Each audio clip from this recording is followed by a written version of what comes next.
క్రీస్తునామమున మీ అందరికి కూడా వందనాలు తెలియజేస్తున్నాను. కొద్ది సమయము దేవుని వాక్యాన్ని మనం ధ్యానించుకుందాం. పరిశుద్ధ గ్రంథంలో నుండి 119వ కీర్తన 9-10 వచనాలని చదువుకుందాం. యవనులు దేని చేత తమ నడత శుద్ధీకరించుకుందురు? నీ వాక్యమును బట్టి దాన్ని జాగ్రత్తగా చూచుకొనుట చేతనే కదా. నా పూర్ణ హృదయముతో నిన్ను వెతికి ఉన్నాను. నన్ను నీ ఆజ్ఞలను విడిచి తిరగనీయకుము. దేవునికి మహిమ కలుగును గాక. 119వ కీర్తనలోని 2వ భాగంలోనికి మనం వస్తున్నాం. మొదటి భాగము 1వ వచనం నుండి 8వ వచనం వరకు అలేఫ్ అనే హెబ్రీ అక్షరంతో ప్రారంభమయ్యే వచనాలు. 9వ వచనం నుండి 16వ వచనం వరకు హెబ్రీ అక్షరాల్లోని 2వ అక్షరం బేత్ అనే అక్షరం. ప్రతి వచనము బేత్ అనే అక్షరముతో ప్రతి వచనం ప్రారంభమవుతుంది. అలా 8 వచనాలు బేత్ అనే పదముతోనే ప్రారంభమవుతూ ఉంటాయి. హెబ్రీ భాషలో ప్రతి అక్షరానికి ఒక అర్థం ఉంటుందని చెప్పాను. అలేఫ్ అనగా మొదట, లేదా హెడ్ తల, లేదా ఆక్స్ ఎద్దు యొక్క తల. ప్రాచీన భాషలో ఆ అక్షరం రాసే విధానం వేరు. ఇప్పుడు హెబ్రీ భాష రాసే విధానం వేరు. పురాతన కాలంలో హెబ్రీ అక్షరాలు రాసే విధానంలో బొమ్మల్లాగుంటాయి. అవి పిక్టోగ్రాఫ్ అంటారు వాటిని. ఒక్కొక్క అక్షరం చూస్తేనే ఆ అక్షరం యొక్క ఆకారంను బట్టి అర్థమైపోతుంది దాని అర్థం ఏంటో, దాని వెనుకున్న భావం ఏంటో. అలేఫ్ అనేది ఎద్దు యొక్క తలలాగుంటుంది. తో హెడ్ అని పిలుస్తారు దాన్ని. అంటే అధికారి లేదా మొట్టమొదటి వ్యక్తి. నెంబర్ 1 సంఖ్యలో కూడా దానికి 1వ నెంబర్ ఇవ్వబడింది. ఏ అనే దానికి 1, 2, బి అనే దానికి 2. అలాగూ హెబ్రీ అక్షరాల్లో ఉన్న 22 అక్షరాలకు ఒక్కొక్క అక్షరానికి ఒక్కొక్క సంఖ్య కూడా ఉంటుంది. ఇప్పుడు రోమన్ లెటర్స్ ఉంటాయి మనకు. వి అని పెట్టామనుకోండి, దాని వాల్యూ ఎంత? 5. ఎక్స్ అని పెట్టామనుకోండి, దాని విలువ ఎంత? 10. అలాగే హెబ్రీ అక్షరాలలో ఒక్కొక్క లెటర్కి, ఆల్ఫాబెట్కి దానికి వాల్యూస్ ఉంటాయి. వీటన్నిటిని ఎందుకు నేర్చుకోవాలి అని అంటే, బైబిల్ దేవుడు రాసిన విధానాన్ని చూస్తే చాలా ఆశ్చర్యం కలుగుతుంది. పాత నిబంధన హెబ్రీ భాషలో రాయబడింది. దేవుడు ఎందుకు హెబ్రీ భాషని ఎన్నుకున్నాడు? హెబ్రీ భాషలో బైబిల్ రాయబడడానికి గల కారణం చాలా ఉన్నతమైనది. దేవుని యొక్క లోతైన సత్యాలు ఆ ఒరిజినల్ లాంగ్వేజ్లో మనం ధ్యానిస్తే అవి మన ఊహకు మించిన సత్యాలు అందులో ఉన్నాయి. సరే, వాటి జోలికి మనం ఇప్పుడు వెళ్ళట్లేదు. బేత్ అనే అక్షరం 2వ అక్షరం. బేత్ అనగా ఇల్లు అని అర్థం. ఆ అక్షరాన్ని రాసే విధానాన్ని, ప్రాచీన కాలపు ఆ రాసే విధానాన్ని చూస్తే అదొక ఇల్లు ఆకారంలోనే ఉంటుంది. బెత్ లెహెం అని పిలుస్తాం. లెహెం అని అంటే రొట్టె అని అర్థం. బెత్ లెహెం అంటే రొట్టెల ఇల్లు అని అర్థం. ఆ విధంగా ఒక్కొక్క అక్షరానికి ఉన్న మీనింగ్ని బట్టి మనము హెబ్రీ భాషలోని పదాలను కూడా దాని భావాన్ని నేర్చుకోవచ్చు. సరే, ఈ 9వ వచనం నుండి 16వ వచనం వరకు ఉన్న లేఖన భాగాన్ని ఈరోజు మనం ధ్యానించబోతున్నాం. మొట్టమొదటిగా ఒక ప్రశ్న, దానికి జవాబు. ప్రసంగికులు సహజంగా అందరికీ అర్థమయ్యే రీతిలో చెప్పడానికి ప్రశ్నలు వేస్తూ ఉంటారు అప్పుడప్పుడు. సో ప్రసంగం చేసేటప్పుడు ఏదైనా ప్రశ్న వేసామంటే సమాధానం తెలిసి ప్రశ్న వేయాలి. ప్రశ్న అడగడమే కాదు, దానికి జవాబు కూడా చెప్పాలి. ఇక్కడ ఈ కీర్తనకారుడు ఒక ప్రశ్న అడుగుతున్నాడు, దానికి జవాబు కూడా చెప్తున్నాడు. యవనులు దేని చేత తమ నడత శుద్ధిపరచుకొందురు? ఒక ప్రశ్న. యవనులు దేని చేత తమ నడత శుద్ధిపరచుకొందురు? అర్థం ఏంటి? యవన ప్రాయములో ప్రతి ఒక్క యవనస్తుడు తొట్టిల్లుతాడు. యవన ప్రాయములో లోకాశలు, యవనేచ్ఛలు వారిని వెంబడిస్తూనే ఉంటాయి. తమంతట తాము యవనేచ్ఛల నుండి పారిపోవడం సాధ్యం కాదు. తమంతట తాము వారి ప్రవర్తనను, నడతను శుద్ధి చేసుకోవడం సాధ్యం కాదు. లోకంలో కనిపించే దృశ్యాలన్నీ పాపానికి ఆకర్షించే విధంగా ఉంటాయి.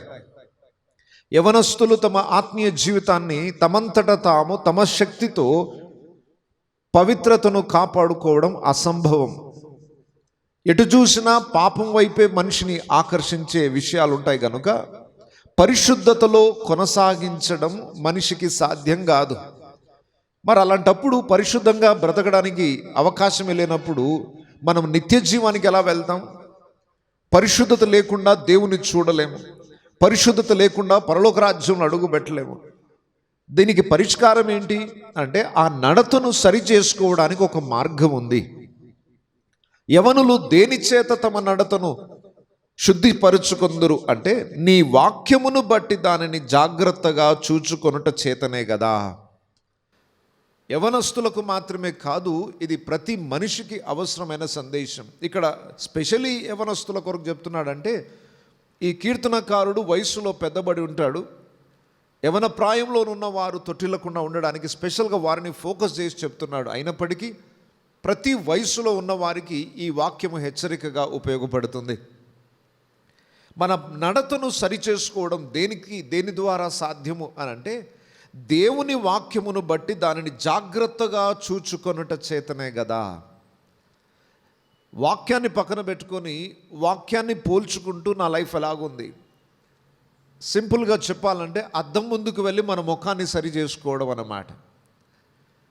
మన ముఖం మీద ఉన్న లోపాలని సరి చేసుకోవాలంటే అద్దం ముందుకు వెళ్ళిపోతే చాలు, ఆటోమేటిక్గా మన చేతులు వెళ్ళిపోతాయి. పౌడర్ ఎక్కడైనా ఎక్కువైందంటే వెంటనే చేతులు వెళ్ళిపోయి ఆ పౌడర్ని సరి చేసుకుంటాయి. దేవుని వాక్యము చేత మన నడతను సరి చేసుకుంటూ ఉండాలి. అందుకొరకే ప్రతి వ్యక్తికి నేను చెప్తుంటాను, వాక్యం చదవండి, వాక్యం చదవండి, వాక్యాన్ని చదవండి అని. యవన ప్రాయంలో చాలామంది బైబిల్ చదవడం నిర్లక్ష్యం చేస్తారు. మీరు అడిగి చూడండి యవనస్తులను, బైబిల్ చదవక ఎన్ని రోజులైంది అంటే కనీసం వారం రోజులన్నా అయి ఉంటుంది. రెగ్యులర్గా చదువుతున్న వారు ఎంతమంది? ప్రతిరోజు ఎడతెగక దేవుని వాక్యాన్ని చదువుతూ వారి జీవితాన్ని దాంతో సరి చేసుకుంటున్న యవనస్తులు ఎంతమంది ఉన్నారు? లోకంలో అనేకమైన ఆకర్షణీయమైన విషయాలు వినడానికి ఇష్టపడతారు యవనస్తులు. ఎంటర్టైన్మెంట్ ప్రోగ్రామ్స్ చూడాలని అనుకుంటారు. టీవీలో కానీ యూట్యూబ్లో కానీ రకరకాల ఎంటర్టైన్మెంట్ ప్రోగ్రామ్స్ వస్తున్నాయి. నవ్వుకుంటూ ఆనందిస్తూ వాటిలో సమయాన్ని వృధా చేసుకుంటూ ఉంటారు. అవన్నీ మనిషిని అపవిత్రపరుస్తాయి. పవిత్రపరిచేవి దేవుని వాక్యం మాత్రమే. కొన్నిసార్లు మోటివేషనల్ స్పీచెస్ కానివ్వండి, ఇన్స్పిరేషనల్ స్టోరీస్ కానీ కొంతవరకు మిమ్మల్ని ప్రోత్సహిస్తాయి. కానీ వాక్యం ఒక్కటే మీ నడతను సరిచేస్తుంది. విచారకరమైన పరిస్థితి ఏంటంటే అన్నీ వింటాడు యవనస్తుడు, వాక్యానికి మాత్రం చోటునివ్వడు. వాళ్ళకి ఎంటర్టైన్మెంట్ అనిపించదు అందులో. వాక్యము వారి ఆశలకు తగ్గట్టుగా ఉండదు, ఆశలను చంపేసే విధంగా ఉంటుంది. వారి ఆలోచనలకు తగ్గట్టుగా ఉండదు, ఆలోచనలను అరికట్టే విధంగా ఉంటుంది. అడ్డుబండలాగా దేవుని వాక్యం కనబడుతుంది కనుక వాక్యములో ఆనందించలేరు. వాక్యం అది వారికి అడ్డుగోడగా కనబడుతుంది. కానీ దేవుని మార్గంలో చక్కగా నడవాలి అని ఆశించిన వాడు వాక్యాన్ని ఆధారం చేసుకుంటాడు. వాక్యంలో ఇలాగుంది, నా జీవితంలో ఈ లోపం ఉంది, నేను దీన్ని సరి చేసుకోవాలి అని వాక్యముతో సరి చూసుకుంటూ తన నడతను సరి చేసుకుంటాడు. ఈ భూమి మీద ఎవరైనా పరిశుద్ధంగా బ్రతకాలంటే ఒకే ఒక మార్గం, అది దేవుని వాక్యం ద్వారా మాత్రమే సాధ్యమవుతుంది.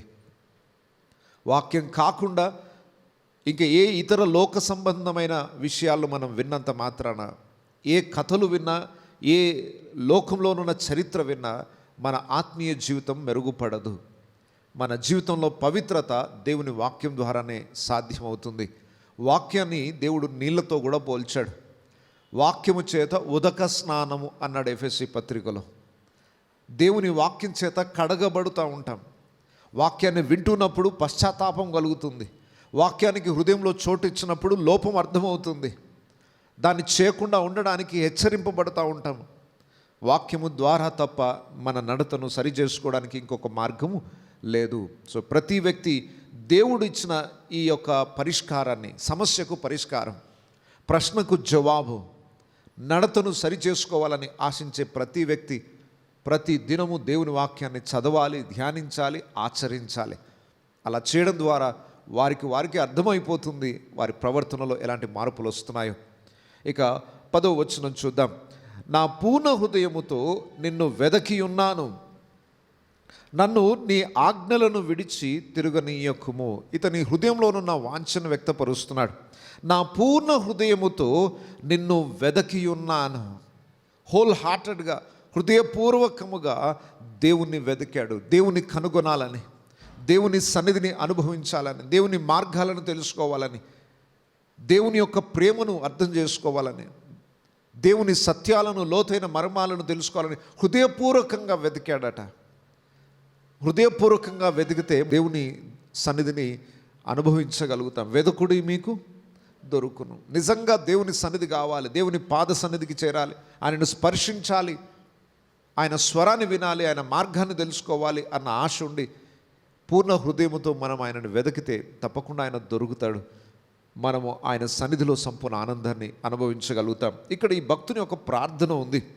10వ వచనంలో మీరు గమనిస్తే, నన్ను నీ ఆజ్ఞలను విడిచి తిరుగనీయకుము. ఇక్కడ కొన్ని విషయాలు మీరు ఈజీగా గుర్తుపెట్టుకోవడానికి చెప్తాను.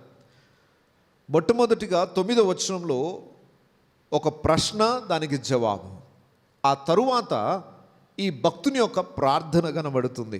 ప్రార్థనలో 2 విషయాలు ఉంటాయి. మొట్టమొదటిగా, నీ ఆజ్ఞలను విడిచి తిరుగనీయకుము. అది భక్తుని యొక్క మొట్టమొదటి ప్రార్థన. నన్ను పాపము చేయకుండా కాపాడు అనే ప్రార్థన.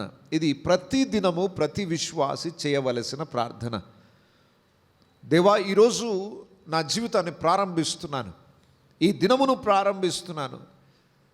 నా నోటి మాట చేతనైనను, నా తలంపుల చేతనైనను నేను ఏ పాపము చేయకుండా నన్ను కాపాడు.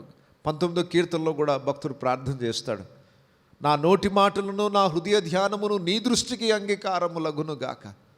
నా మనసులో వచ్చే తలంపులు, నా నోటి మాటలు, నా ప్రవర్తన ఏది నీ వాక్యానికి వ్యతిరేకంగా ఉండకూడదు. నీ కట్టడలను తొలగిపోనివ్వకుండా నన్ను కాపాడు తండ్రి, నన్ను పరిశుద్ధతలో నడిపించు తండ్రి అనే ప్రార్థన ప్రతి దినము మన ప్రార్థనాంశాలలో అది ఉండాల్సిందే. ఏ ఒక్క రోజు కూడా ఆ ప్రార్థన చేయకుండా మనము ఆ రోజు దాటిపోనివ్వకూడదు.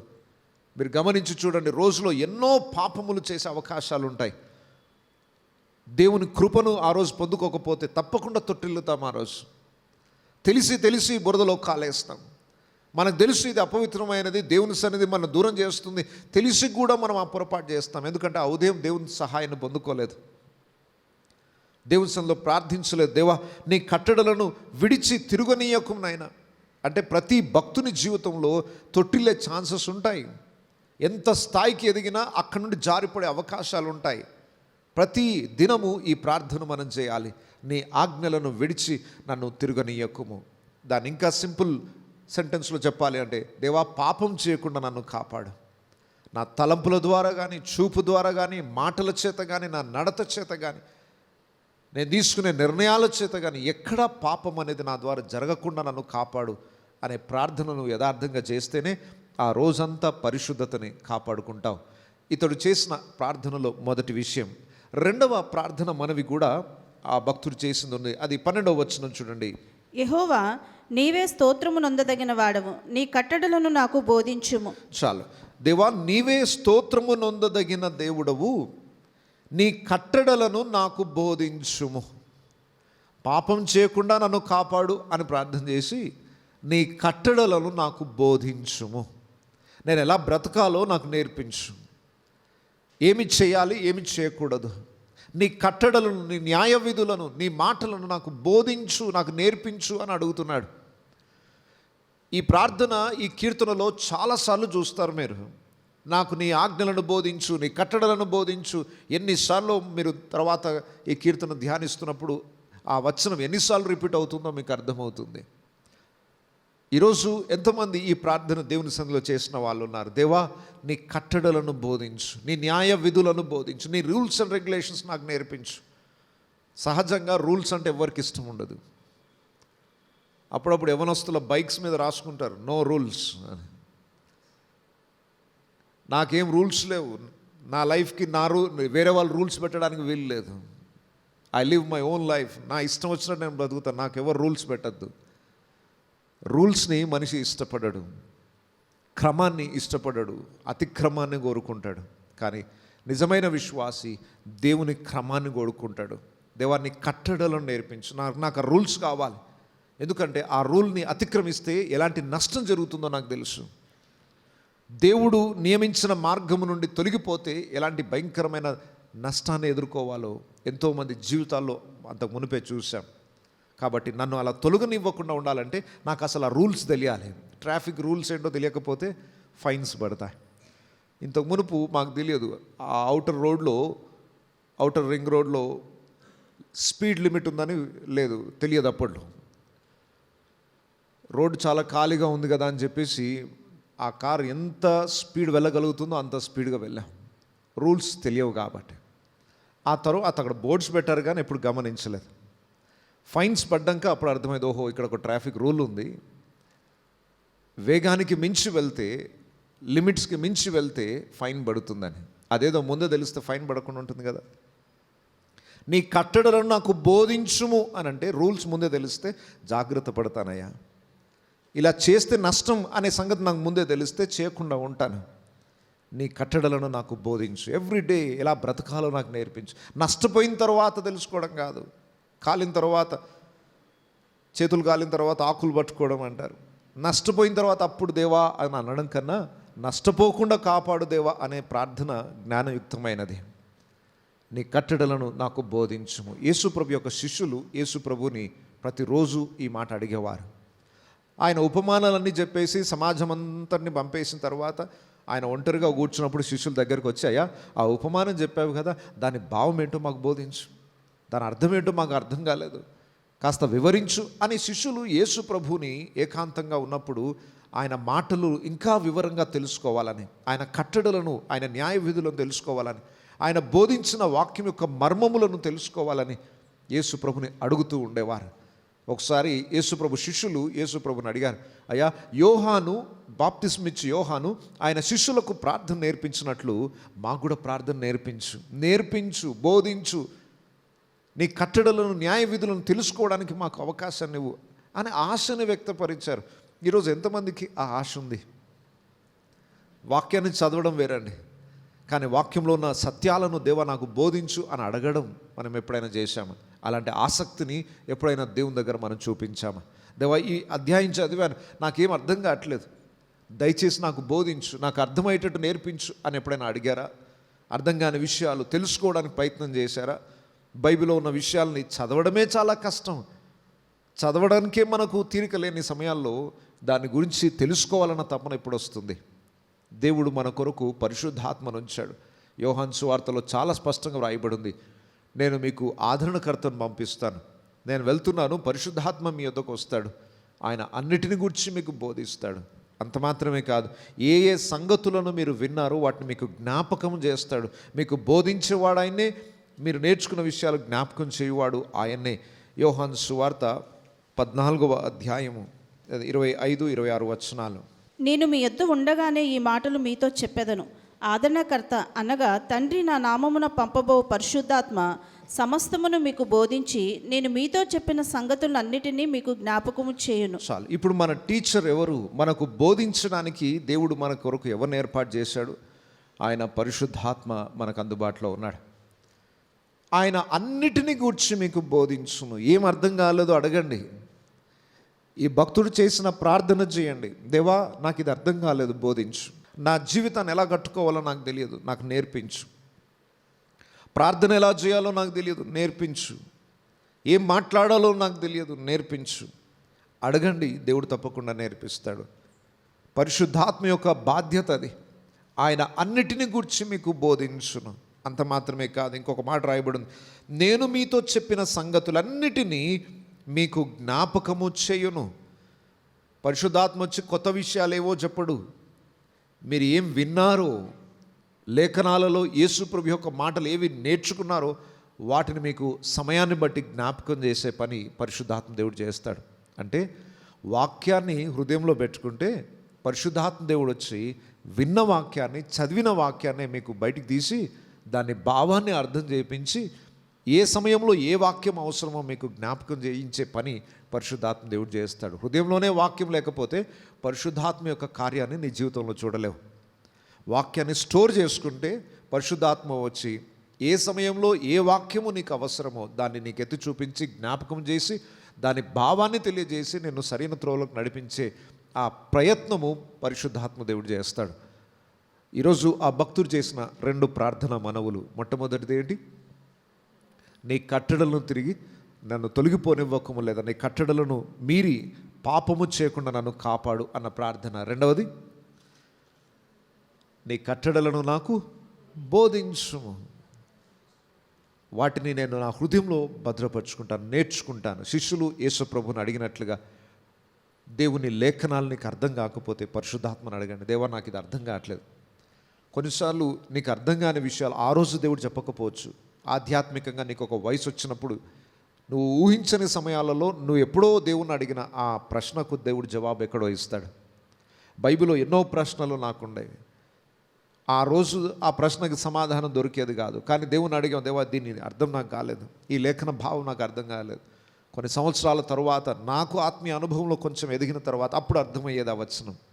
తప్పకుండా నువ్వు అడిగిన దానికి దేవుడు జవాబునిస్తాడు. కాకపోతే వెంటనే రాకపోవచ్చు, కొంత సమయం పట్టవచ్చు, కానీ ఆయన బోధించడానికి ఇష్టపడే దేవుడు. యేసు ప్రభుకు ఒక టైటిల్ కూడా ఉంది, ఆయన బోధకుడు, టీచర్. ఆయన బోధించేవాడు.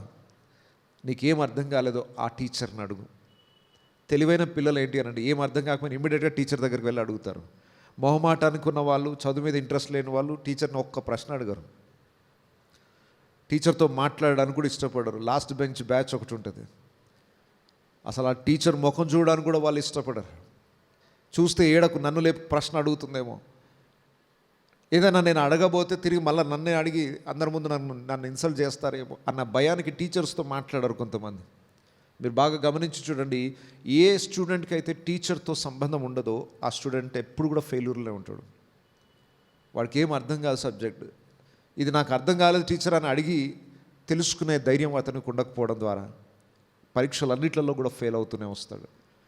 యాక్టివ్గా ఉండే స్టూడెంట్ ఏదైనా అర్థం కాకపోతే ఇమ్మీడియట్గా టీచర్ని అడుగుతాడు, నాకు ఇది అర్థం కాలేదు టీచర్, ఒకసారి మళ్ళొకసారి చెప్పండి. అలా యాక్టివ్గా ఉన్నవాడే అన్నిట్లలో కూడా మెరిట్ మార్క్స్ రాగలుగుతాయి. ఆత్మీయ జీవితంలో కూడా నీకు ఏది అర్థం కాకపోయినా దేవుణ్ణి అడుగు, దేవా నాకు బోధించు, నాకు బోధించు. వాక్యంలోనూ అనుదిన జీవితానికి అవసరమైన విషయాల్లో కూడా దేవుని సహాయాన్ని కోరుకుందాం. ఇది భక్తుని యొక్క ప్రార్థన. ఇక 11వ వచనం చూద్దాం. నీ ఎదుట నేను పాపము చేయకుండానట్లు నా హృదయములో నీ వాక్యము ఉంచుకొని ఉన్నాను. చాలు. ఇక ఈ భక్తుడు తీసుకునే కొన్ని జాగ్రత్తలు, ఎలాంటి జాగ్రత్తలు తీసుకుంటున్నాడు తన ఆత్మీయ జీవితానికి అని అంటే, నీ ఎదుట నేను పాపము చేయకుండానట్లు నా హృదయములో నీ వాక్యము ఉంచుకొని ఉన్నాను. ఈయన గురి అంతా ఈ సెకండ్ పార్ట్ అంతా కూడా పరిశుద్ధత మీద ఆధారపడి ఉంటుంది. హృదయ శుద్ధి. బేత్ అనగా ఇల్లు అని చెప్పాను. అంటే నీ దేహము దేవుని ఆలయం, దేవుని ఇల్లు, దేవుడు దాంట్లో నివాసం ఉండాలనుకుంటున్నాడు కనుక నీ హృదయం ఎప్పుడు పవిత్రమైనదిగా ఉండునట్లు చూసుకోవాలి. నీ హృదయం ఎప్పుడు పవిత్రమైనదిగా ఉండాలి అని అంటే హృదయంలో ఎప్పుడు పవిత్రమైన మాటలు ఉండాలి. హృదయము నిండిన దాన్ని బట్టి నోరు మాట్లాడుతుంది. అంటే ఎవరితోనైనా మనం మాట్లాడేటప్పుడు మాటల్లో పొరపాటు జరగకుండా ఉండాలంటే హృదయం నిండా వాక్యం ఉండాలి. మన తలంపులలో ఎక్కడ చెడు రాకుండా ఉండాలంటే హృదయంలో ఏది ఉందో అదే తలంపులోకి వస్తుంది. హృదయంలో ఉన్న ఆశలు ఏంటో అవే తలంపులోకి వస్తాయి. నీ హృదయము సరి అయినదైతే నీ జీవితం అంతా సరైన త్రోవలో నడుస్తుంది. ఆ హృదయము శుద్ధీకరంగా కలిగి ఉండాలి. ఆ హృదయంలో పాపానికి చోటు దొరకకుండా ఉండకూడదు అని అంటే, నీ ఎదుట నేను పాపము చేయకుండానట్లు నా హృదయములో నీ వాక్యమును నేను ఉంచుకొని ఉంటిని. అక్కడ అద్భుతమైన మాట రాయబడింది, నీ ఎదుట నేను పాపము చేయకుండానట్లు నా హృదయములో నీ వాక్యము ఉంచుకొని ఉన్నాను. ఎంతమంది హృదయంలో దేవుని వాక్యం ఉంది? హృదయంలో పనికిరాని చెత్తంతా ఉంటుంది, అనవసరమైన విషయాలన్నీ ఉంటాయి. వాళ్ళు వీళ్ళు అన్న మాటలన్నీ గుర్తుంటాయి. మన శత్రువులు మనని బాధ పెట్టిన వాళ్ళ మాటలు గుర్తుంటాయి. మనకు ఎవరు డబ్బులు ఇచ్చేది ఉందో గుర్తుంటుంది. మనకు అన్నీ గుర్తుంటాయి. గుర్తుండన్నది వాక్యం ఒక్కటే. ఎంత నేర్చుకున్నా గుర్తుండదు సార్ మాకు. వాక్యం ఎందుకో త్వరగా మర్చిపోతూ ఉంటాం. నిన్న విన్నది ఈరోజు గుర్తుండదు. అవును, ఎందుకు గుర్తుండదు? మరి మిగతా అన్నీ ఎందుకు గుర్తుంటున్నాయి? నిజంగా మతి మరుపు అనేది ఉంటే నీ పేరు కూడా మర్చిపోతావు. భోజనం చేసావా అంటే అప్పుడే చేసి నేను చేయలేదంటావు. నిజంగా మతి మరుపు ఉన్న జబ్బు ఉంటే. ఇక్కడ ఉన్నవారికి, వాక్యాన్ని వింటున్న వారికి ఎవరికి మతి మరుపు లేదు. మరి ఎందుకు మర్చిపోతున్నాం అని అంటే దాని మీద దృష్టి పెట్టకపోవడం, దానికి అంత ఆ అవకాశాన్ని ఇవ్వకపోవడం, అంత శ్రద్ధ చూపించకపోవడాన్ని బట్టి ఆ మాటల్ని మనం పక్కన పెట్టేస్తాం. సో ఈరోజు ఒక పాఠం నేర్చుకుందాం. ఏంటంటే మనం పాపము చేయకుండా ఉండాలంటే మన హృదయం నిండా ఏముండాలి? వాక్యం ఉండాలి. హృదయం నిండా వాక్యం ఉంటే ఆ హృదయంలో ఉన్న ఆశలను బట్టి నీ జీవితం నడిపించబడుతుంది. కనుక వాక్యానుసారంగా నీ జీవితాన్ని కట్టుకోవడానికి వాక్యమే ఆధారం అవుతుంది. సో దేవుని వాక్యాన్ని హృదయంలో ఎట్లా పెట్టుకోవాలి? ప్రతి క్రైస్తవుని గృహంలో బైబిల్ ఉంటుంది, ఇంట్లో ఉంటుంది, కానీ గుండెల్లో ఉండదు. ప్రతి క్రైస్తవుడు చేతుల్లో బైబిల్ పట్టుకుంటాడు, కానీ హృదయంలోనికి రాదా బైబిల్? అది ఇంట్లో ఉన్న ప్రయోజనం లేదు, చేతిలో ఉన్నంతసేపు ప్రయోజనం లేదు, అది గుండెల్లోనికి వెళ్ళినప్పుడే ప్రయోజనం. ఎందుకు, ఏ విధంగా ప్రయోజనం అని అంటే, నేను విన్న వాక్యాలు ఏం చేస్తాయంటే, ఎప్పుడైనా నేను తప్పు చేయడానికి వెళ్తున్నప్పుడు ఆ వాక్యం ఖడ్గములాగా నా ముందు నిలబడుతుంది. మీరు ఒకవేళ కంప్యూటర్ సంబంధించిన అవగాహన ఉన్న వాళ్ళకి అర్థమవుతుంది. వాక్యము యాంటీవైరస్ లాగా పనిచేస్తుంది, యాంటీవైరస్ సాఫ్ట్వేర్ లాగా పనిచేస్తుంది. ఈ కంప్యూటర్లోనికి కొన్ని వైరస్ అటాక్ అయ్యి మన సిస్టంలోనున్న డేటా అంతా పాడు చేస్తాయి. సిస్టమ్ రన్ కాకుండా ఆపేస్తుంది వైరస్. దాన్ని అడ్డుకోవడానికి యాంటీవైరస్ సాఫ్ట్వేర్స్ వేసుకుంటాం. ఏదైనా అవసరం లేని పనికిరానిది సిస్టమ్ని పాడు చేసే వైరస్ లోపలికి వస్తుందంటే యాంటీవైరస్ ఉన్న సిస్టమ్ ఏం చేస్తుంది, వెంటనే ఒక మెసేజ్ వచ్చేస్తుంది, కాషన్. వెంటనే ఒక సౌండ్ వచ్చేసి, బీప్ సౌండ్ వచ్చేసి ఆ ఫైల్ని అడ్డుకుంటుంది. అది వైరస్ డిటెక్టెడ్ అని ఒక మెసేజ్ వస్తుంది. లోపల యాంటీవైరస్ లేకపోతే ఏ వైరస్ వచ్చినా యాక్సెప్ట్ అంటుంది. అది కొంచెం కంప్యూటర్ నాలెడ్జ్ ఉన్న వాళ్ళకి అర్థమైపోయి ఉంటుంది. నా హృదయములో నీ వాక్యమును ఉంచుకొంటిని అంటే అర్థం ఏంటంటే, యాంటీవైరస్ వేసుకుంటున్నావు నీ సిస్టమ్కి. వాక్యము లోపడి ఉంటే బయట ఉండి వైరస్ ఏది వచ్చినా వెంటనే హింట్ ఇస్తుంది. Cautious, be alert, virus detected అని చెప్పేసి ఇమీడియట్గా మెసేజ్ రాగానే తెలివైనడు ఏం చేస్తాడు, అమ్మో ఇది యాక్సెప్ట్ చేస్తే నా సిస్టమ్ దెబ్బతింటుంది. వెంటనే ఏం చేస్తారు, దాన్ని అక్కడ 2 ఆప్షన్స్ ఇస్తారు. నో ప్రాబ్లం, అయినా యాక్సెప్టా లేదా రిజెక్ట్, దాన్ని డిలీట్ చేసేద్దామా. చాయిస్ నీ చేతుల్లో ఇస్తుంది. అది యాంటీవైరస్ కూడా ఇమీడియట్గా తీసేయకుండా చాయిస్ ఇస్తుంది. ఈ ఫైల్ మీరు అయినా యాక్సెప్ట్ చేయమని కోరుకుంటున్నారా, దాన్ని డిలీట్ చేయమంటారా? కొంతమందికి లేదు, ఆ ఫైల్ వైరస్ ఉన్నా పర్వాలేదు నాకు కావాలి అని అనుకుంటే యాక్సెప్ట్ అని కొడతారు. అంటే కాషన్, హెచ్చరిక ఇవ్వబడిన తర్వాత కూడా పర్వాలేదులే అని అనుకుంటే నీ లోపల వాక్యం ఉన్నా కూడా నువ్వు పాపం చేసే అవకాశం ఉంది. ఇక్కడ కొంచెం అర్థం చేసుకునే ప్రయత్నం చేయండి. హృదయంలో వాక్యం ఉంటే ఎలా పనిచేస్తుందో చెప్తున్నాను. ఒక పాపము మన లోపలికి ప్రవేశించే సమయంలో ఈ వాక్యము హెచ్చరిస్తుంది, నేను జాగ్రత్త, అది నీకు ప్రమాదం, నీ సిస్టమ్ని పాడు చేస్తుంది, నీ ఆత్మీయ జీవితాన్ని నష్టపరుస్తుంది, జాగ్రత్త అని ఒక కాషన్ వస్తుంది. నీ ఎదుట నేను పాపము చేయకుండానట్లు నా హృదయంలో నీ వాక్యాన్ని, అసలు యాంటీవైరస్ సీడీ వేసుకుంది ఎందుకు? వైరస్ నుండి ప్రొటెక్ట్ చేసుకోవడానికి, నష్టం కలగకుండా కాపాడుకోవడానికి. అయినా ఆప్షన్ మళ్ళీ నీ చేతుల్లోనే ఉంటుంది. లోపల వాక్యం సమృద్ధిగా ఉన్న వాళ్ళు కూడా పాపం చేయట్లేదా? ఇప్పుడు ఈ కీర్తన చదువుతున్నప్పుడు ఈ కీర్తనకారుడు వాక్యం పట్ల మంచి ప్రేమ కలిగిన వాడు, వాక్యానుసారంగా జీవిస్తున్నవాడు, వాక్యం అంటే ప్రాణం అనే మాటలు కనబడతాయి. కానీ లాస్ట్ వచనం చూస్తే నేను దారి తప్పిపోయిన గొర్రెపిల్ల వంటి వాడిని అంటాడు. అని ఇంత వాక్యాలు తెలిసి ఇంత బతుకు ఇంటెనక చచ్చినట్టు అన్ని వాక్యాలు వింటారు, ఎక్కడికి వెళ్ళిపోతాయి వీళ్ళకు అని చాలామందికి ఒక ప్రశ్న ఉంటుంది. ఇన్ని ప్రసంగాలు విని కూడా భక్తిగా జీవించలేకపోతున్నారు. ఎందుకు అనంటే ప్రాబ్లం యాంటీవైరస్ది కాదు. ప్రాబ్లం ఏంటంటే నీ మనసులో ఒక ప్రాబ్లం ఉంది. వాక్యం ఏం చేస్తుందంటే హెచ్చరిస్తుంది, జాగ్రత్త అని. ఆ మెసేజ్ రాగానే, ఆ జాగ్రత్త హెచ్చరిక రాగానే నిర్ణయం నీ చేతుల్లో ఉంటుంది. అమ్మో ఇది నా జీవితానికి హానికరమైనది, ఇది నా జీవితంలోనికి అడుగు పెట్టడానికి వీల్లేదు, వెంటనే నేను నా నుండి దూరం చేసుకోవాలి అని నువ్వు నిర్ణయం తీసుకుంటే, వాక్యము నిన్ను హెచ్చరించగానే నువ్వు వెంటనే దానికి లోబడితే ఏ విధమైన ప్రమాదకరమైనది, పాపయుక్తమైనది నీ జీవితంలో ప్రవేశించే అవకాశం లేదు. సో ఎంతమంది మీ సిస్టమ్స్లో యాంటీవైరస్ వేసుకున్నారు? ఆలోచన చేయండి. ఈ వాక్యము యాంటీవైరస్ లాగా పనిచేస్తుంది. యాంటీవైరస్ వేసుకున్నా మళ్ళీ ఒక చాయిస్ మాత్రం ఇస్తుంది. వాక్యం హెచ్చరించిన తర్వాత కూడా నేను అలాగే చేస్తానంటే, ఇప్పుడు దావీదు కూడా అలాగే చేశాడు. దావీదు చిన్నప్పటి నుండి దేవుని ధర్మశాస్త్రం అంటే ప్రాణం. అయినా ఒక సందర్భంలో యాంటీవైరస్ కాషన్ ఇస్తున్నా కూడా నో ప్రాబ్లం, యాక్సెప్ట్, డిలీట్ కొట్టే బదులు యాక్సెప్ట్ కొట్టాడు. మొత్తం సిస్టమ్ అంతా దెబ్బతిన్నది. మళ్ళీ దాన్ని రీఫార్మేట్ చేసి మొత్తం సిస్టమ్ అంతా కొత్తగా మార్చాల్సి వచ్చింది. దానికోసం ఎంత కష్టపడ్డాడు. అలాంటి నష్టం మన జీవితం జరగకుండా ముందుగానే యాంటీవైరస్లు వేసుకోండి, దేవుని వాక్యంతో నింపుకోండి. ఆ వాక్యం మిమ్మల్ని ప్రొటెక్ట్ చేస్తుంది. మంచిది. ఇక 13వ వచనం చూద్దాం. నీ నోట నీవు ఇచ్చిన సెలవిచ్చిన న్యాయ విధులన్నిటినీ నా పెదవులతో వివరించేదను. చాలు. చేసిన ప్రార్థన ఏంటంటే, దేవా నీ కట్టడలను నాకు బోధించు. రెండవది, ఆ కట్టడల నుండి తొలగిపోనివ్వకు. ఆ వాక్యానుసారంగా నేను జీవించాలి, నేను పవిత్రంగా బ్రతకాలి అని ప్రార్థన చేసి దాని ప్రకారం నిర్ణయాలు తీసుకొని ఇంకొక అద్భుతమైన పని ఆయన తలపెడుతున్నాడు. ఏంటంటే, నేను నీ యొద్ద నుండి నేర్చుకున్న విషయాలు నా హృదయంలోనే ఉండిపోనివ్వను, నేను వాటిని ఏం చేస్తాను, అనేకులకు వివరిస్తాను. ఇది ప్రతి క్రైస్తవుని యొక్క బాధ్యత. మొట్టమొదటిగా నేర్చుకోవాలి. నేర్చుకోకుండా బోధించడం అనేది ఉండదు. దేవుని దగ్గరికి వెళ్ళి దేవా నాకు నేర్పించు అని అడగాలి. నేర్చుకొని దాని ప్రకారం జీవించాలి, పరిశుద్ధతను కాపాడుకోవాలి, తొట్టిల్లకుండా నిలబడాలి.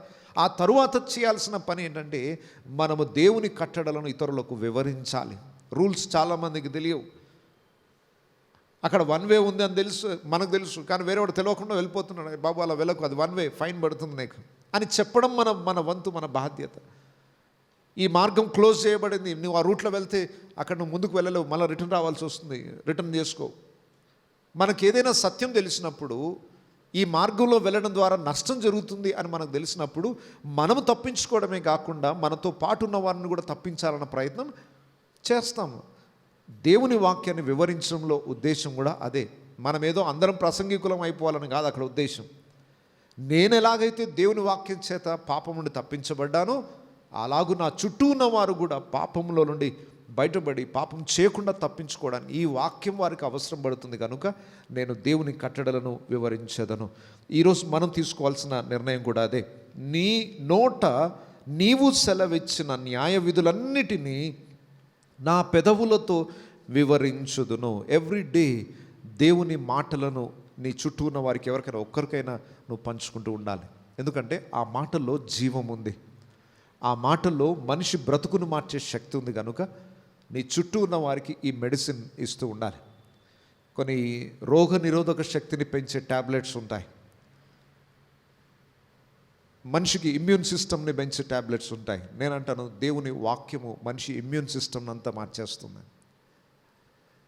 అతడు తొట్టిల్లకుండా కావాల్సిన సామర్థ్యాన్ని ఇస్తుంది. ఆ ట్యాబ్లెట్స్ నీ దగ్గర ఉన్నాయి. నీ పక్కనోడు వ్యాధితో బాధపడుతున్నాడు, ఏం చేయాలి? నీ రోల్ ఏంటి? నువ్వు వేసుకుంటున్నావు రోజు, కానీ నీ పక్కన వాడు నశించిపోతున్నాడు, వాడు కూడా ఒక ట్యాబ్లెట్ ఇవ్వచ్చుగా. దేవుని కట్టడలను, దేవుని న్యాయ విధులను నా పెదవులతో వివరించదను. ఒక్క మాట చెప్తే నీ ఖర్చు అయ్యేదేంటి? దేవుని శ్రేష్టమైన మాటల్లో నుండి ఎదుటివానికి ఒక మాట హెచ్చరిక, ఒక ఆదరణ మాట, ఒక ప్రోత్సాహకరమైన మాట నువ్వు నేర్చుకుంది. నేను ఈరోజు ఈ నేర్చుకున్న బైబిల్ చదువుతుంటే ఈ వాక్యం నాకు తాకింది, ఈ వాక్యం ద్వారా నా జీవితాన్ని నేను మార్చుకున్నాను అని నీ సాక్ష్యాన్ని లేదా ఏదో ఒక రూపకంగా ఎదుటివానికి దేవుని మాటలను నేర్పించే ప్రయత్నం చేస్తే ఆ వ్యక్తి జీవితంలో కార్యం జరుగుతుంది. ఆ వాక్యం అతని జీవితంలో గొప్ప మార్పును తీసుకొని వస్తుంది. ఈరోజు మనము వాక్యాన్ని వివరించట్లేదు కాబట్టి లోకమంతా దుర్వార్తలు వింటుంది, నశించిపోయే మాటలు వింటుంది, అవే వారి హృదయాల్లో ముద్రింపబడుతున్నాయి. ఈరోజు నువ్వు ప్రకటించకుండా మౌనంగా ఉన్నావు, ఆ విత్తబడాల్సిన చోట వేరే గురుగులు విత్తబడుతున్నాయి. మంచి విత్తనాలు విత్తబడవలసిన చోట మనం ఆ పని చేయట్లేదు. కాబట్టి ఇప్పుడు పొలం ఉందనుకోండి, పొలం మనం దున్నట్లేదు, విత్తనాలు వేయట్లేదు, ఏమవుతుంది? అలాగే ఉంటుందా? దాంట్లో వేరే మొక్కలు ఏమైనా మొలుస్తాయా? మీకు 10 ఎకరాల స్థలం ఉంది, మీరు దున్నట్లేదు, దాని మీద విత్తనాలు వేయట్లేదు, సేదపరచట్లేదు, ఏమవుతుంది? ఖచ్చితంగా అక్కడ చెట్లు మొలుస్తాయి, పిచ్చి చెట్లు మొలుస్తాయి, పాడైపోయి ముళ్ళ కంచులు పెరుగుతాయి, దేనికి పనికిరాని చెత్త చెదారం పెరుగుతుంది. ఈరోజు లోకమంతా అలాగే నిండిపోయింది. దేవుని బిడ్డలు దేవుని వాక్యాన్ని ప్రజలకు చెప్పకపోవడం ద్వారా, ప్రజల హృదయాల్లో దేవుని శ్రేష్టమైన మాటలు విత్తబడకపోవడం ద్వారా దుర్బీజము పడి, గురుగులు పడి ఆ స్థలం నాశనం అవుతుంది, ఆ హృదయాలు నాశనం అవుతున్నాయి. లోకంలో ఆ వార్తలు విని ఈ వార్తలు విని అబ్బాబా రోజు మీరు చూస్తే యూట్యూబ్లో కానీ ఫేస్బుక్స్లో కానీ ఎంతమంది లెక్చరర్స్ తయారయ్యారు.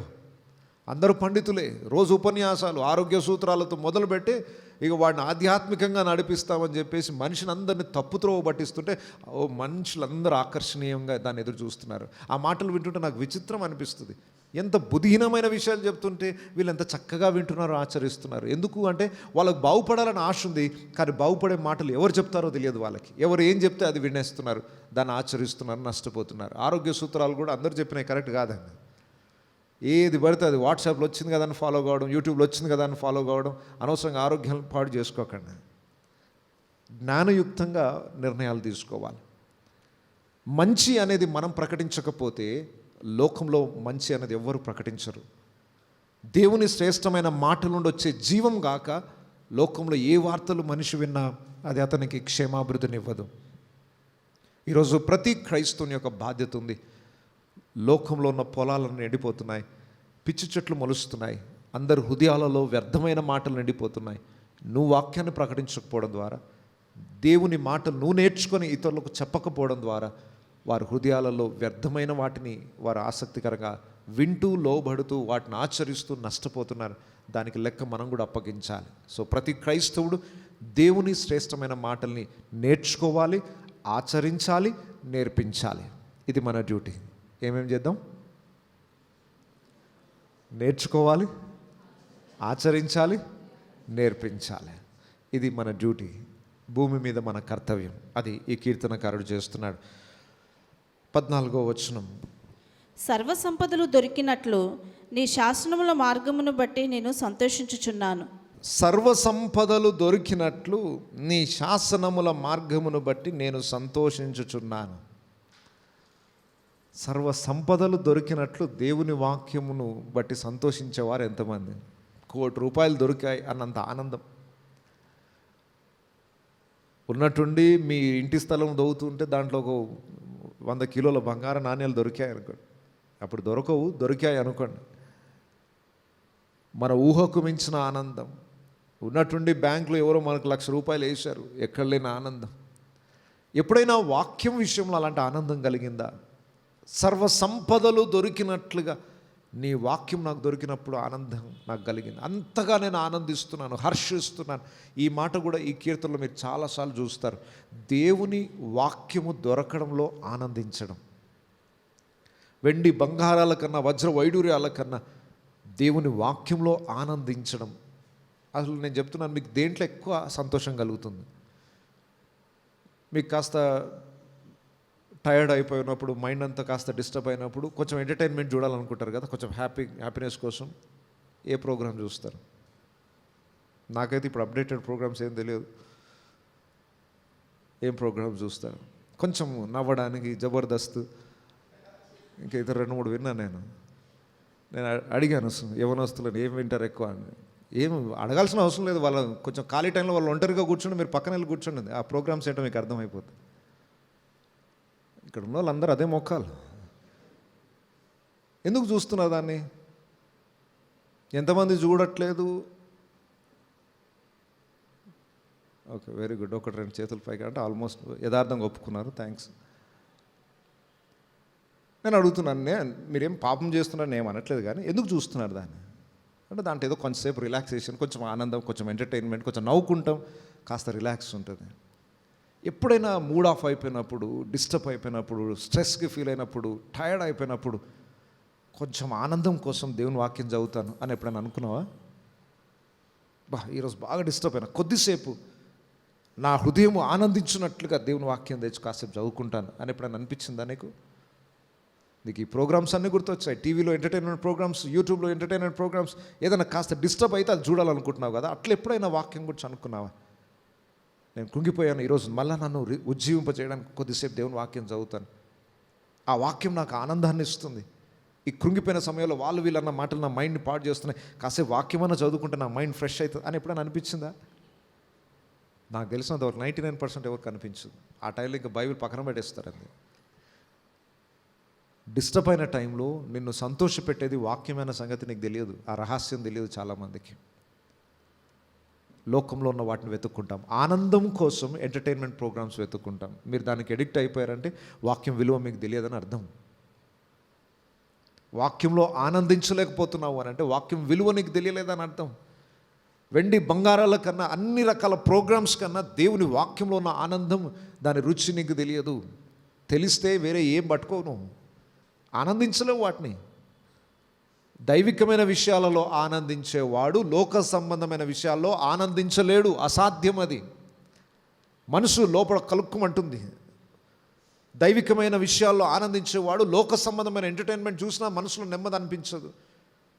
ఏదో పొరపాటు జరుగుతుంది, అక్కడ ఏదో నష్టం జరుగుతుంది, ఏదో అక్కడ యథార్థంగా లేదు అని లోపల మనసులో నొప్పింపజేయబడతాను.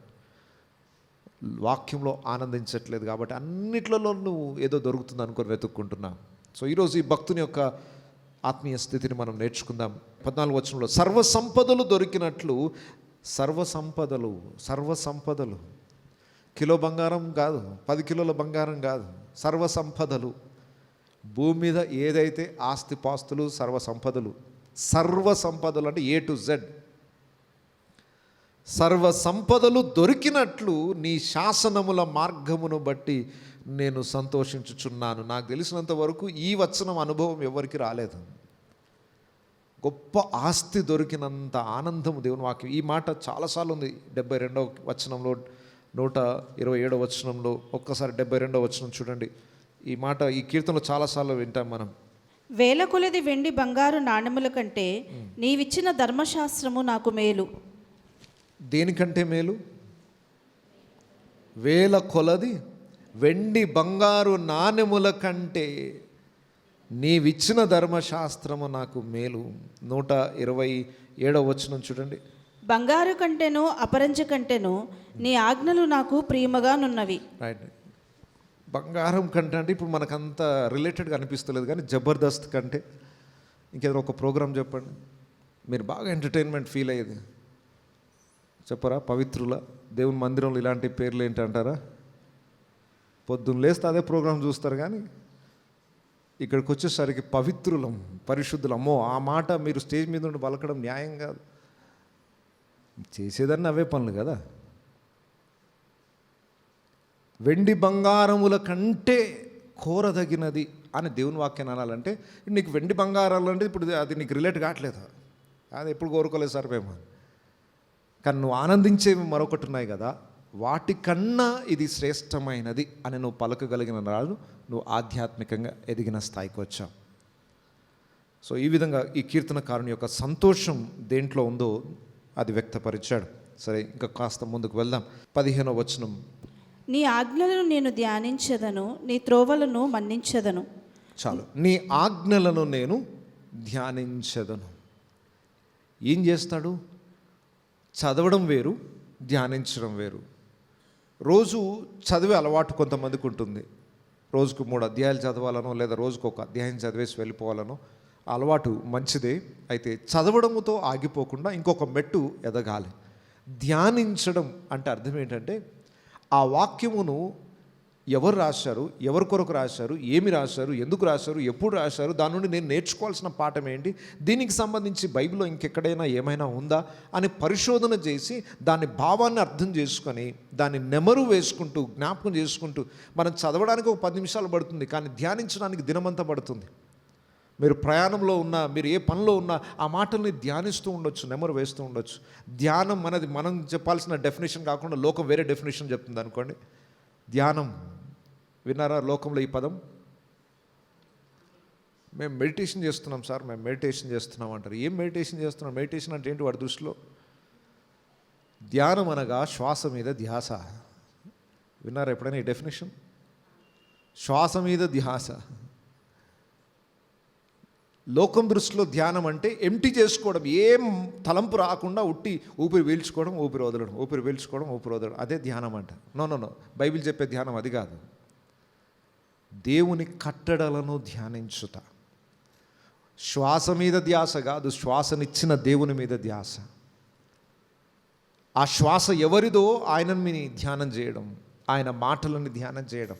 దేవుడు ఏం చెప్పాడు, ఎందుకు చెప్పాడు, ఈరోజు నన్ను ఏం చేయమంటున్నాడు, ఈరోజు నేను చదివిన ఆ వాక్యంలోని భావం ఏంటి, ఎందుకు దేవుడు ఆ వాక్యాన్ని ఆ వచనంలో రాయించాడు, దాని నుండి నేను నేర్చుకోవాల్సిన పాఠం ఏంటి, దాని భావం ఏంటి, ఇలా నువ్వు పరిశోధన చేసి రోజు వాక్యాన్ని ధ్యానిస్తే యెహోవా ధర్మశాస్త్రమునందు ఆనందించుచు ఎప్పుడెప్పుడు ఎప్పుడెప్పుడు అంటే ఏంటో 24 గంటలు నీ మనసు నిండా ఉండాల్సిన మాటలు దేవుని వాక్యం.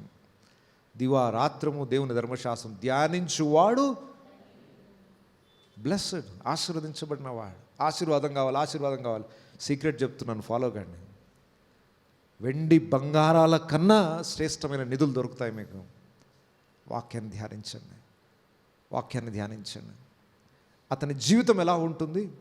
మొదటి కీర్తనలో రాయబడింది, అతడు నీటి కాలువల యోరన నాటబడిన చెట్టులాగా ఉంటాడు. ఎప్పుడు చూసినా ఆ చెట్టు ఆకు వాడక తన కాలమందు అతడు చేయున్నదంతయు.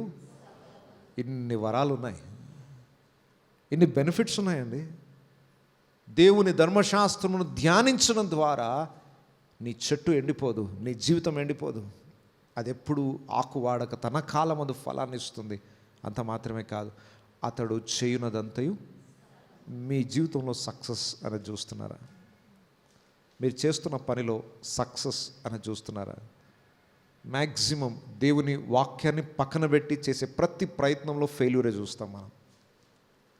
ఎక్కడైతే దేవునికి ఇవ్వాల్సిన ప్రయారిటీ, దేవుని వాక్యాన్ని పక్కన పెట్టేసి మనం చేసే ప్రతి ప్రయత్నం, అది బిజినెస్ కావచ్చు, ఏ పనైనా కావచ్చు, ఏదైనా కావచ్చు, దాంట్లో ఫెయిల్యూరే చూస్తాం మనం. సక్సెస్, ప్రాస్పెరిటీ అనేది చూడాలి అని అంటే దివారాత్రము దేవుని వాక్యాన్ని ధ్యానించడం.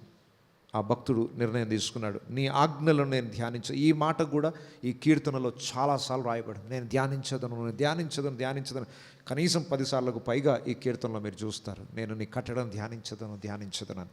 ఓకే, నీ త్రోవలను మన్నించడం అనగా ఘనపరచడము, దానికి ప్రాముఖ్యతనివ్వడం, దానికి విలువనివ్వడం. నీ మార్గములకు నేను విలువనిస్తాను, నీ మాటలకు నేను నా జీవితంలో ప్రాముఖ్యతనిస్తాను, దాన్ని యాక్సెప్ట్ చేస్తాను, దాన్ని ఘనపరుస్తాను అంటున్నాడు. దేవుని వాక్యాన్ని ఘనపరచడం కూడా మనం నేర్చుకోవాలి. ధ్యానించాలి, ఘనపరచాలి, ఆ వాక్యమును బట్టి హర్షించాలి. అదే ఇంతకుముందు చెప్పుకున్నాం, నేను నీ మాటలు బట్టి సంతోషించదను. ఎంత సంతోషం అంటే ఐశ్వర్యం అంతా దొరికిన దానికంటే ఎక్కువ సంతోషం. లోకంలో ఏ ఎంటర్టైన్మెంట్ ఇవ్వలేనంత ఆనందం నాకు వాక్యం ద్వారా దొరుకుతుంది. అది ఈ కీర్తనకారుని యొక్క అనుభవం. నీ కట్టడలను బట్టి నేను హర్షించదను. లాస్ట్ మాట, నీ వాక్యమును నేను మరువకయుందును. అందరం కలిసి చెప్తాం, నీ వాక్యమును నేను మరువకయుందును. చచ్చినా మర్చిపోను. నీ వాక్యమును నేను మర్చిపోను. ఈరోజు దీన్ని క్యాప్షన్గా పెట్టుకోండి, I will not forget his words. ఆయన మాటలను నేను మర్చిపోను. నేను ఏది మర్చిపోయినా పర్వాలేదు, ఆయన మాటల్ని మాత్రం మర్చిపోకుండా ఉండాలంటే ఏం చేయాలి? లోపల స్టోర్ చేసుకోవాలి, దాన్ని ఎప్పుడు జ్ఞాపకం చేసుకుంటూ ఉండాలి. కొన్నిసార్లు ఒక 10 సంవత్సరాల క్రితం కలిసిన వాళ్ళు ఇప్పుడు నాకు కనబడంగా వాళ్ళ పేరు గుర్తురాదు నాకు. అదే వీళ్ళ పేరు ఏదో ఉండే. నిన్నటి రోజు ఒక మార్కెట్లో వెళ్తూ ఉన్నాను, ఒక ఇల్లు నాకు పరిచయమైన వ్యక్తి ఉన్నాడు. సడన్గా ఆయన గుర్తొచ్చారు, ఈయన పేరేదో ఉండే, ఈయన పేరు ఇప్పుడు కూడా గుర్తు రాలేదు నాకు. ఆయన పేరేంటో, ఈయన పేరేదో ఉండే మర్చిపోయాం. ఎందుకంటే మధ్యలో కాంటాక్ట్లో లేరు. రోజు కనబడే వాళ్ళ పేర్లు మర్చిపోతాం. వాక్యాన్ని ఎప్పుడు మర్చిపోతాం? రోజు దాంతో సమయం గడపనప్పుడు. మర్చిపోకుండా ఉండాలి అని అంటే రోజు దాన్ని జ్ఞాపకం చేసుకుంటారు, రోజు పలకరిస్తూ ఉండాలి, రోజు వింటూ ఉండాలి. అలా రోజు మాట్లాడుతున్న వ్యక్తుల పేర్లు ఎప్పుడు మనం మర్చిపోము. దేవుని వాక్యాన్ని నిర్లక్ష్యం చేసి కొద్ది రోజులు దూరం చేసుకుంటే మర్చిపోతాం. విన్న మాటల్ని, ఈరోజు సండే విన్నారు, ఈరోజు విన్న వాక్యాన్ని మీరు ప్రతిరోజు ఏం చేయాలి? జ్ఞాపకం చేసుకుంటూ ఉండాలి, నెమరు వేసుకుంటూ ఉండాలి, ఇతరులకు చెప్తూ ఉండాలి, మీరు నేర్చుకుంటూ ఉండాలి. అలా రోజు జ్ఞాపకం చేసుకుంటుంటే ఆ మాటలు మర్చిపోకుండా ఉంటాం. ఇంతకు లాస్ట్ వీక్ నేను చెప్పాను, దేవుని వాక్యాన్ని కంఠస్థం చేయాలి అని. ఎంతమంది ప్రయత్నం స్టార్ట్ చేశారు? అట్లీస్ట్ ఈ వారం ఒక్క వచనమైనా నేర్చుకోవాలని అనిపించిందా? నేర్చుకునే ప్రయత్నం ఏమని చేశారా? చాలా అరుదుగా ఒకరిద్దరు తలలు అటు ఇటు ఊపుతున్నారు. ఇంత చెప్పినా ఇంకా ప్రయత్నం చేయండి. వారానికి ఒక్క ఖండత వాక్యం, ఒక్క వచనం నేర్చుకొని హృదయంలో భద్రపరచుకోండి. ఆ వాక్యం బ్రతికిస్తుంది మిమ్మల్ని, మీ ఇమ్యూన్ సిస్టమ్ని డెవలప్ చేస్తుంది, నెమ్మదిని ఇస్తుంది, ఆనందాన్ని ఇస్తుంది. ఒక్క వచనం వారం మొత్తం, రోజుకొకటి అనట్లేదు నేను, వారం అంతటికి ఒక్క వచనం మీ జీవితానికి ఉపయోగపడే ఒక వాగ్దానం, ఒక హెచ్చరిక, ఒక ప్రార్థన, మనవి, ఏదైనా ఒక చిన్న కంటత వాక్యం మీరు నేర్చుకుంటే అదెంతో మీ జీవితంలో ఆపత్కాలం ఆ వాక్యమే మీకు గుర్తొస్తుంది, మిమ్మల్ని బ్రతికిస్తుంది. సో దయచేసి నేర్చుకోండి, హృదయంలో వాటిని మర్చిపోకుండా భద్రపరచుకోండి. నీ ఎదుట నేను పాపం చేయకున్నట్లు. నీ వాక్యమును ఎక్కడ? సెల్ఫ్లో కాదు, చేతుల్లో కాదు, ఎక్కడ? ఫోన్లో ఉన్నాయి సార్, మాకు అన్నీ ఫోన్లో ఉన్నాయండి. ఫోన్లో ఉంటే పనికిరావు. హృదయంలో భద్రపరచుకోవాలి. అవి ఎప్పటికీ మర్చిపోకుండా ఉండాలి. కొన్నిసార్లు బైబిల్ తీసుకెళ్ళడం మర్చిపోవచ్చేమో మనం, కానీ లోపడున్నాయి 24 hours, 24 గంటలు నీ చేతుల్లో బైబిల్ ఉండకపోవచ్చు, కానీ హృదయంలో స్టోర్ చేసుకున్న వాక్యం ఎక్కడికి పోదు. సో దయచేసి దేవుని వాక్యాన్ని మర్చిపోకుండా హృదయంలో భద్రపరచుకోండి. ఈ కీర్తన అయిపోయేదాకా వాక్యం వాక్యం వాక్యం వాక్యం వాక్యం వాక్యం వాక్యం విని విని విసిగిపోయినా పర్వాలేదు. ఎందుకంటే మన ఆశీర్వాదం అంతా ఆధారపడింది దాని మీదనే, మన బ్రతుకు ఆధారపడింది దాని మీదనే. కాబట్టి ఎవ్రీ వీక్ 22 వారాలు మీరు గుర్తు చేసుకుంటూనే ఉండాలి. అందరం తల వంచుదాం, కళ్ళు మూసుకుందాం.